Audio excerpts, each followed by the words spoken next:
lava. Go ahead and walk away again. If he walks away, just walk. Perfect. He followed you. No big deal. Don't worry about it. This is the very beginning of me teaching you guys how to have a lovely coping mechanism. When he's freaked out right now, he kind of goes, rah, right? What I'd like him to do is, if he's a little freaked out, just walk away. Walk him back to the bed. Crazy and treat him when he gets on the bed. Good boy! Praise that boy. I don't care about the sitting down right now yet. So, oh, he offered a sit. This is key. I need you to pay attention to that. Walk away again. This is a little bit different from the obedience, sit down, stay. What you're doing, what I'm having you guys do is I'm going to start having you do behavior modification, which at the base means I want him to feel better about a situation, so working with him is so easy because working with him is easy. Floor is hot lava, he never gets treats on the floor, walk back to the bed, give him a treat over there. I'm going to have you do this 2 or 3 more times pretty quick. So as soon as he puts a bed on the tray, yeah, you're like, praise, offer him a treat. Walk away again. Oh, wait, sorry, offer a treat because he offered a sit. Now walk away. If he follows you, don't worry about it. That was a very playful bounce, wasn't it? You're getting a much wider, sweepy tail. He is much more social with you guys than he was with me. All right, so walk him back to the bed. Give him a treat when praise him when he gets there. Good boy. You're timing me. Good boy.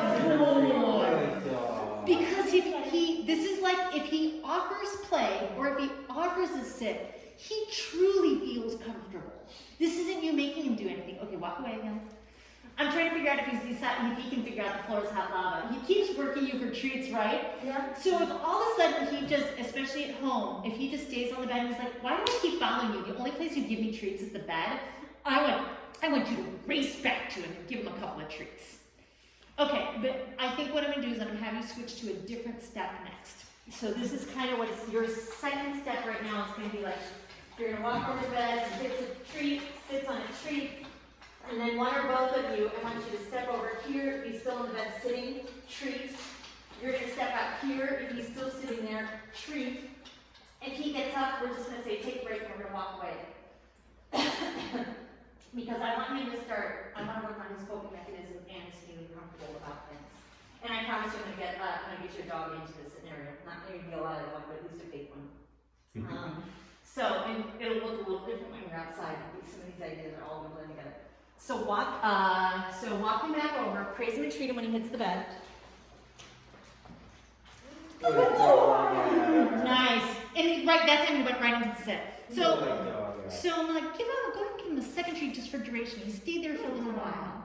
Now this gets a little tricky because there's 2 of you, but kind of move to this side of the bed. If he's still there, praise him and treat him. Good boy. That was a little hard. And then I'll make it easy. I'll just have one of you step out, and the other you can just Shelly, you can just praise and treat. Good. Now I'm starting to work on if he has any separation anxiety or any FOMO, or he hates that miniature pincher. I want him to be okay being in the same room but separated by a baby gate. Close the baby gate. If he stays in a set, praise and treat him. Good boy. Good boy. Good boy. And so you're going to take a step away, and I realize that you're still there treating him. Good boy. Praise and treat him. Now come back, open up the gate. Just come back and open up the gate. And then this time I want to see if both of you can get out. I want you to remember if he stands up, you're just going to say take a break.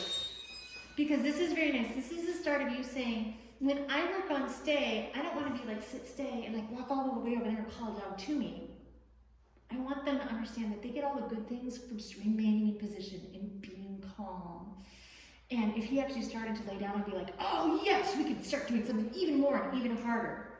So since he started staying on the bed, I was like, give him another one just for hanging out there. He's being amazing. He's not pushing you. He's really lovely.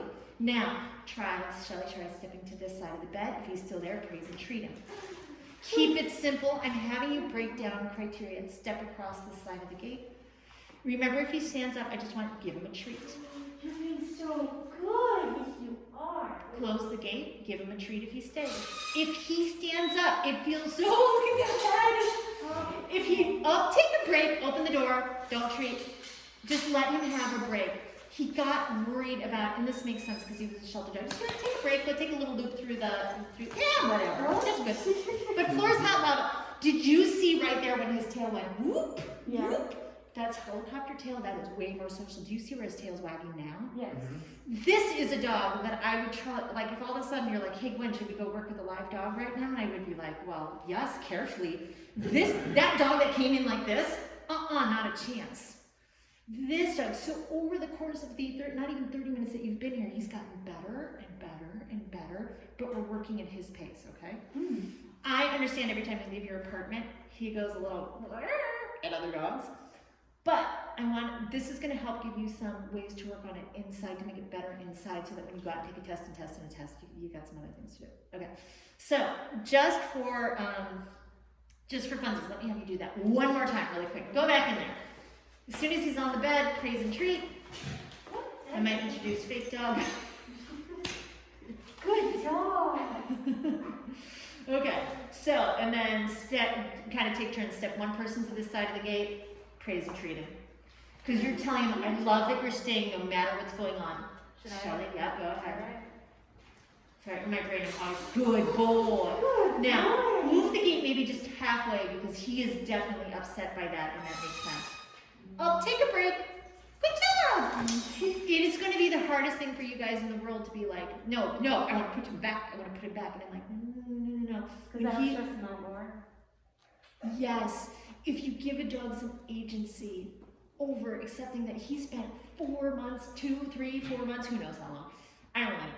If he spent some time in a shelter where it was loud clanging gates and that was just stress because the noise of the dogs, the noise of the gates, the noise, and a lot of times in shelters they just kind of slam the doors on them. It's not a fun thing. I want you to try this one more time.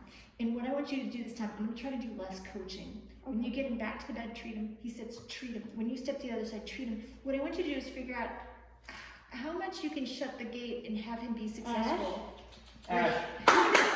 Where he still gets some treats. So I want you to figure out how to break down that gate thing a little bit more and see if you can be successful. And then I'm going to take a break and we'll put him on a leash. We'll do something a little bit different. And when I send you homework, I'm going to tell you how you're going to make this a little bit harder. Yes. Good Oh, dog. good boy. Good dog. That was very nice. Yeah, somebody did some nice training there. Yeah, that's a word. And he likes training. Okay. So, that was, yeah, you can walk away, but I'm like, don't go out that gate. I'm thinking ahead. I was thinking too much. I was just gonna go over here. Yep, whatever's easier for you. Okay, so you're pretending I'm not here, except I'm here, so I'm gonna try to coach you, but try not to coach you. I want you guys to help him be successful staying on the bed while you leave the gate. Nope. Yep, that's not big deal. And what I do here is I say, okay, take a break. Cool. The fact that you walked away from a problem, even though there's not a problem presented yet, is a good thing. So you'll see that in the homework, which is why I'm saying it out loud. I don't know what to do. Oh, my brains are gone. This was also a long session. In his defense, this was a long training session. Okay, I'm also trying to figure out like how long is a long training session, like how many times do you need to be mentally stimulated, he'll have the Couple not. Yep. Part of it is we'll probably figure it out. I might try like 20 treats. You know, if you go home later today, try 20 treats.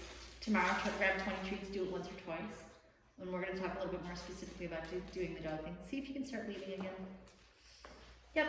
Good job. Well, take a break. Give him a break. This was super hard. Yeah, this was super hard.